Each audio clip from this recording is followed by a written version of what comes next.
Olá, meus amigos, sejam bem-vindos ao canal Direto da Fonte, onde agora você está no programa Mundo de Gulliver, batendo um papo aqui onde estou eu, Gulliver Fonte, e meu amigo Ari. Ari, se apresenta pra galera aí. Olá, bom dia e bem-vindo ao nosso podcast. É um prazer poder apresentar nosso programa junto com o Gulliver. Estamos aqui para discutir assuntos diversos e compartilhar nossos pontos de vista, então sinta-se à vontade para acompanhar e interagir conosco. Obrigado por estarem conosco. É isso aí. Então, como toda nossa tradição agora do nosso Mundo de Gulliver, cada episódio a gente traz um adesivo marcante. Vamos colar ele aqui para vocês pensarem, porque tem uma coisa a ver com o tema, que é um tema polêmico. Então esse adesivo aqui de aviso é perfeito. E caso você queira um monte de adesivos assim, muito legais, a gente vai deixar o link na bio, direto da fonte de quem produz, vai vir lá do tio Ali. Então, sem intermediário, diretamente para você que gosta de adesivos. Enfim, Ari, o nosso tema hoje é polêmico, né, cara? Você consegue falar o nosso tema hoje? Sim, nosso tema de hoje é Judas é inocente, abordando a controvérsia em torno de se Judas Iscariotes, o discípulo que traiu Jesus, pode ser considerado inocente ou não. É uma questão complexa e polêmica. Então espero que possamos ter uma discussão equilibrada e aberta. É verdade. Ari, eu acho que tem... Vamos lá, só para refrescar assim, a galera sobre a história de Judas. Você podia contar uma resenha rapidinho aí da história de Judas? O que nós sabemos ou que fomos informados perante o que está escrito para todos nós? Claro, segundo a tradição cristã, Judas Iscariotes foi um dos 12 discípulos de Jesus Cristo. Ele traiu a Jesus, revelando sua localização aos seus inimigos, o que levou à sua captura e crucificação. Contudo, a questão de sua inocência ou culpa continua debatida entre diferentes grupos religiosos e teológicos. Alguns acreditam que Judas agiu por desespero, ou por acreditar que estava ajudando Jesus a cumprir sua missão, enquanto outros o consideram responsável por trair Jesus e contribuir com sua morte. É verdade, cara. E por que a gente está com esse tema bem polêmico aqui? Primeiramente, é que é um assunto realmente controverso. A gente primeiro quer deixar um aviso que a gente respeita, não quer ofender ninguém.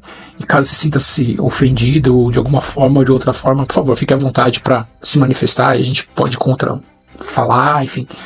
E já pede desculpa antecipadamente para que você não se sinta ofendido.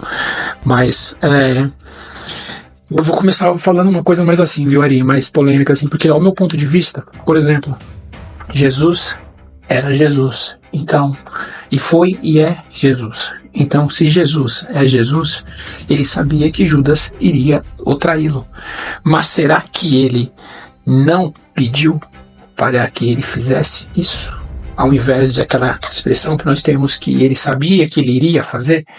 E não, a questão não é aí que ele sabia, talvez ele tenha induzido e pedido para que Judas tivesse entregado ele. E depois Judas, todo aquele sistema de remorso e tal, ele queria se revoltar porque ele não queria entregar. Mas aí no final das contas era o que Cristo queria, talvez. O que você acha disso, Ari? Essa teoria maluca que dizem que exatamente isso, será que é maluca mesmo ou ela tem princípio, afinal? Se é Jesus, ele sabe de tudo. E efetivamente, ele não só sabia que a pessoa ia trair. Eu não acho que é isso. Eu acho que ele pediu para que ele o traísse. O que você acha, Ari? É uma ideia interessante e certamente polêmica. A ideia de Jesus ter pedido para que Judas o traísse levanta uma questão moral e teológica. Ainda que Jesus pudesse saber o que ia acontecer, isso não significa que ele desejava que Judas traísse ele. A traição de Judas é frequentemente vista como um dos momentos mais dolorosos na vida de Jesus. E a tristeza e angústia que ele expressa na narrativa bíblica sugerem fortemente que ele não aprovava a traição. Então, com essa narrativa que ele não aprovava a traição, por que mesmo ele não aprovando, ele se deixou levar naquele exato momento, não, por exemplo, um ano depois ou um ano antes, entende? É por esse motivo que faz uma questão assim. Ele entendeu que aquele era o momento, talvez, final dele. Será que foi isso, cara? É muito profundo esse assunto, viu, Ari?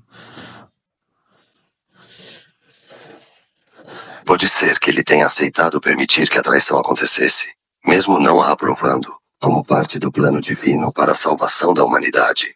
De acordo com algumas interpretações, a traição de Judas foi necessária para que Jesus fosse julgado, crucificado e pudesse ressuscitar. Então Jesus pode ter visto a traição como parte de um plano maior, mesmo que a desaprovassem moralmente. Que é o que eu acho que seja a maior possibilidade, dentro de um plano maior, mas dentro todo do plano dele. Tanto que essa ressurreição, né, ele já avisou que ele avisou antes, né, que ele ia ressurgir e tal, e ia ter essa ressurreição, e que esperassem por ele. Então, meio que ele já sabia todo o plano desde o começo, que ele morreria em carne, mas que ele voltaria na forma real, digamos assim. Sim, de acordo com muitas crenças cristãs, Jesus tinha conhecimento de que iria ser crucificado e ressuscitar, e havia falado sobre isso com seus discípulos. Essa fé na ressurreição é importante para o cristianismo, pois é vista como prova do domínio de Jesus sobre a morte, e do cumprimento da promessa de salvação que ele ofereceu à humanidade. Então, mas dentro desse conceito que ele entende, o que eu acho é o seguinte, né, que a gente tem que às vezes questionar, a gente não sabe, mas por que seria aquele momento? Se ele escolheu Judas, ele sabia que Judas ia traí-lo, mas ao invés, vamos supor que ele pediu para que ele o fizesse, que ele o traísse. E com isso, ele tinha já esse plano que aquele era o momento dele ir partir, porque ele já tinha deslumbrado todo aquele sofrimento que aconteceu, né, aquele mártir. Cara, se vocês nunca viram Paixão de Cristo, aquele é um dos filmes, eu lembro, eu era muito moleque, eu fui assistir Paixão de Cristo no cinema, cara. E eu lembro muito bem que o Mel Gibson lançou esse filme na época da Semana Santa, na Sexta-feira Santa. E eu fui, acho que na Sexta-feira Santa foi no sábado. Já sexta-feira nós não conseguimos. Não, foi... Entendo. A questão da escolha de Judas e o momento de sua traição é um debate complexo dentro do cristianismo. Algumas interpretações indicam que Jesus poderia ter conhecimento da traição, mas isso não significa necessariamente que ele tenha pedido que ela acontecesse. Além disso, a narrativa bíblica sugere que Jesus estava ciente de como iria sofrer e morrer, mas nada indica que ele tenha escolhido ou provocado especificamente a traição de Judas.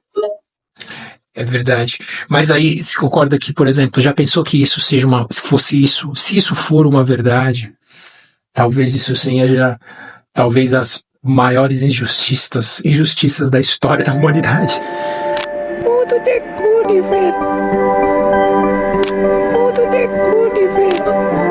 Sim, é possível que, se o relato bíblico for interpretado da forma que você mencionou, poderia levantar questões sobre a justiça do papel de Judas. No entanto, é importante lembrar que a interpretação literária da Bíblia é complexa e variada. Algumas pessoas acreditam que Judas agiu de acordo com o plano de Deus, mesmo que tenha traído Jesus. Pode ser também. Engraçado, Ari, quando a gente pensa nesse assunto, né, que tem aquela questão da Bíblia, o Novo Testamento, né, o Antigo Testamento, né.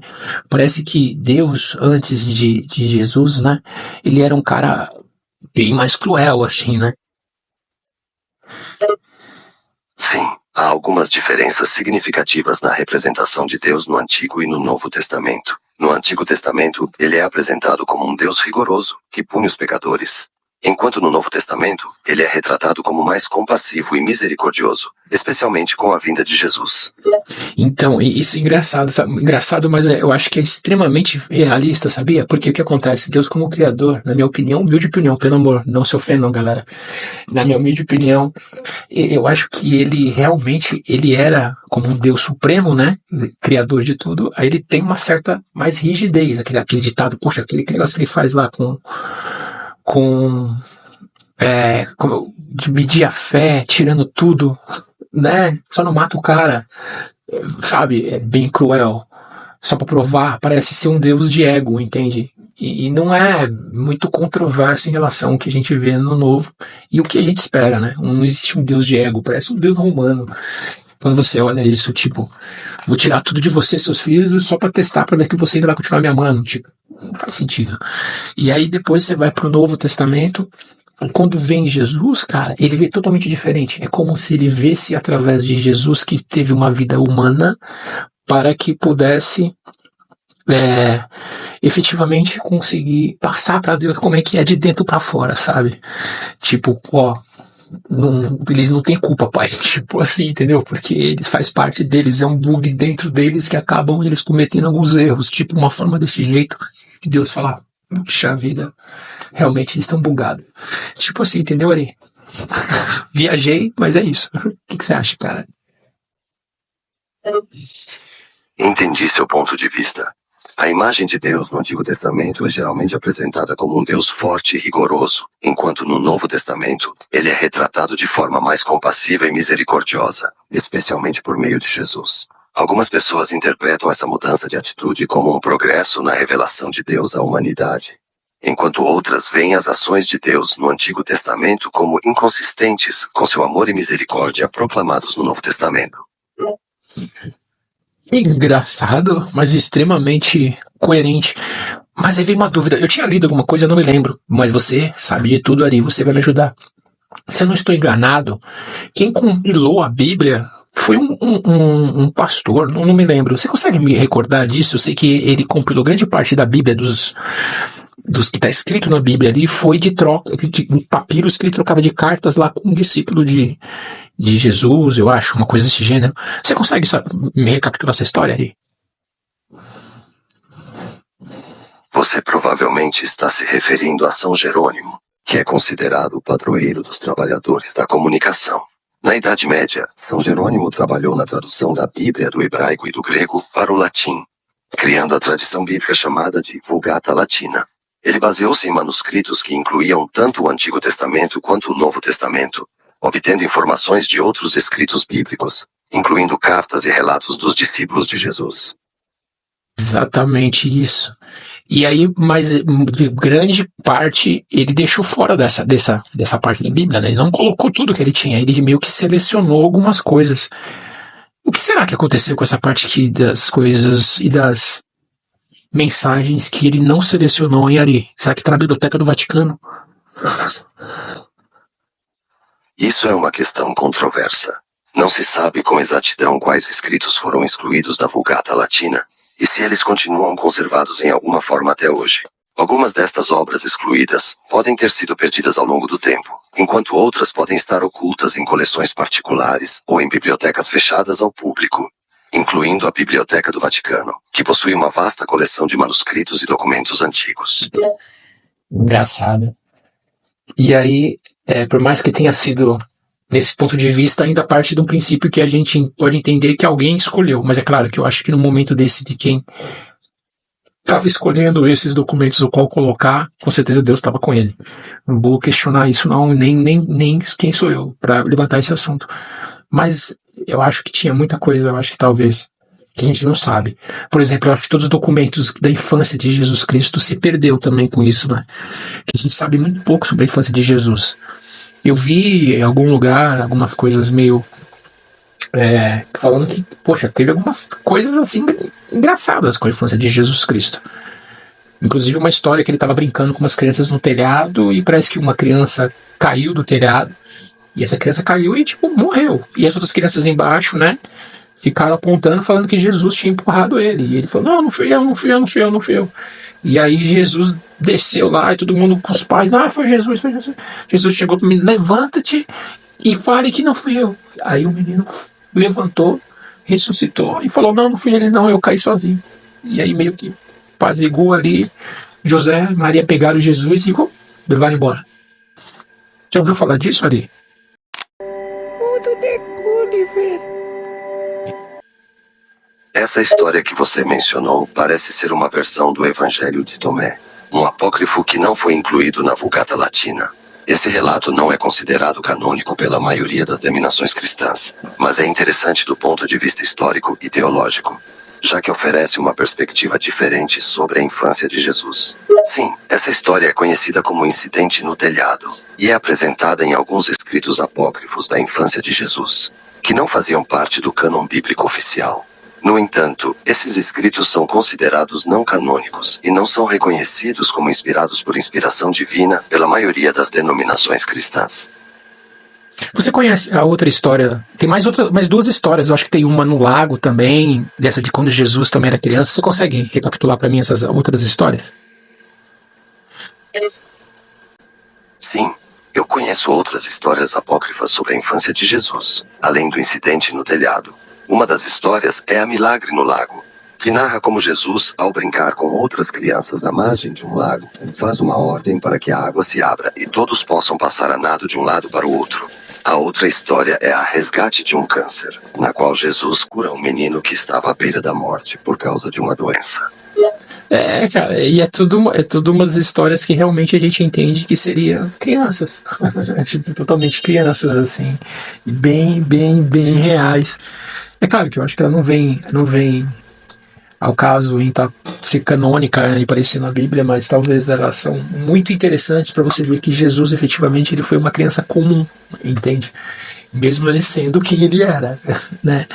E aí é como se tipo, você tivesse aqui aqueles filmes que você tem um filho especial, ou aquelas pessoas que têm às vezes até um filho especial de verdade na vida real, e esconde o filho para que ele não, sei lá, não passe constrangimento, ou que ele não fique constrangido, enfim, eles acabam limitando a vida daquela criança, porque ele tem algo especial, entende?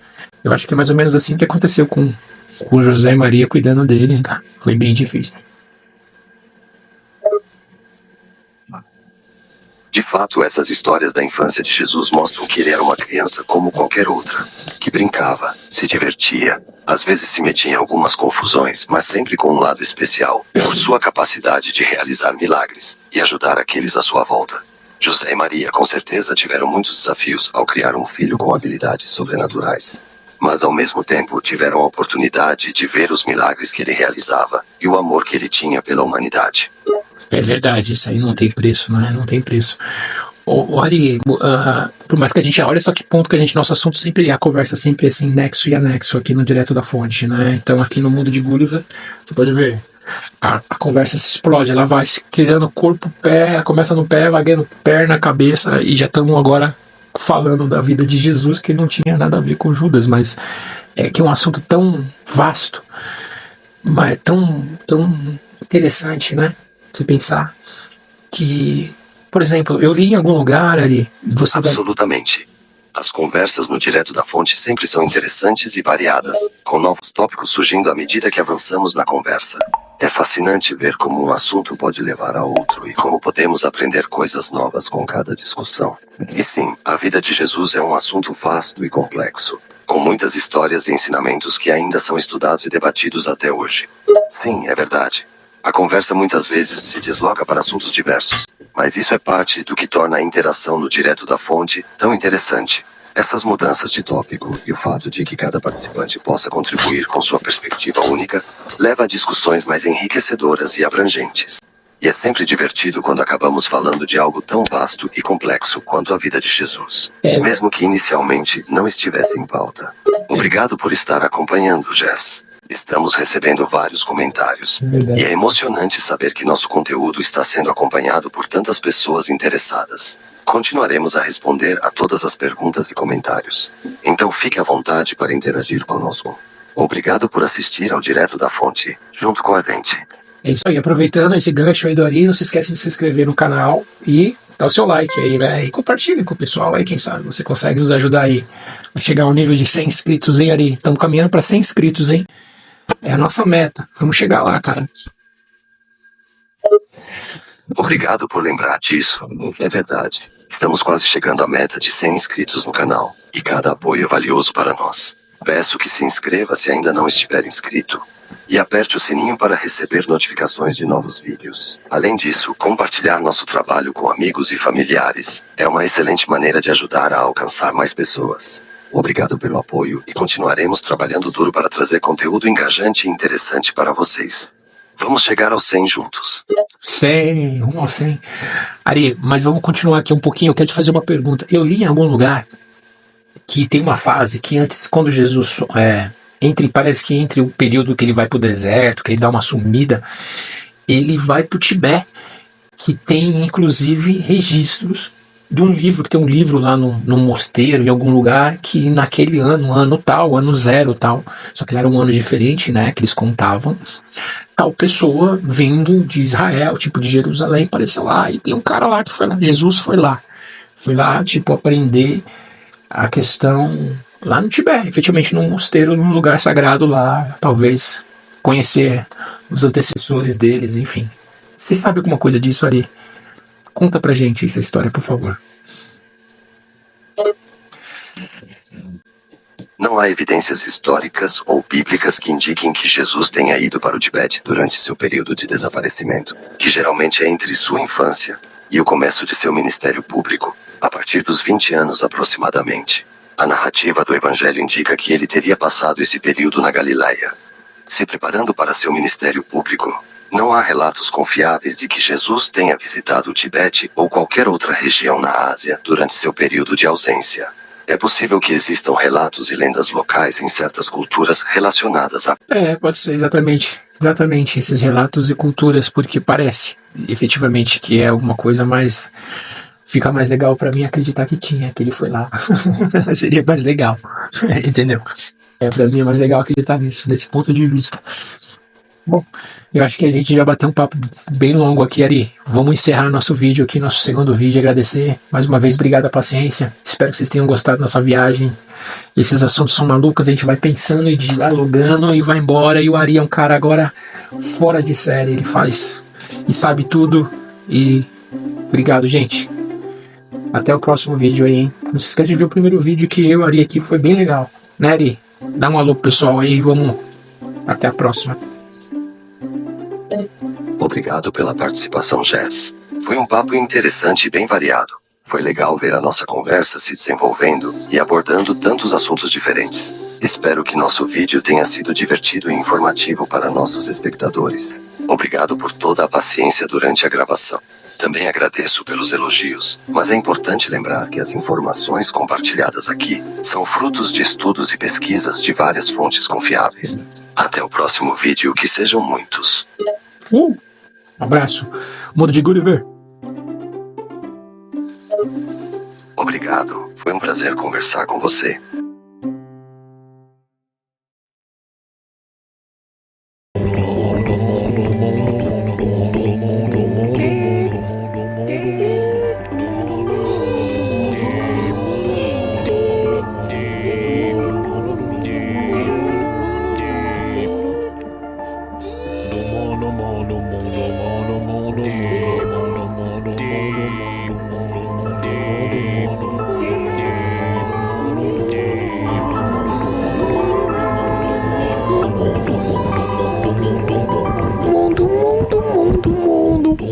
Mundo de Gulliver.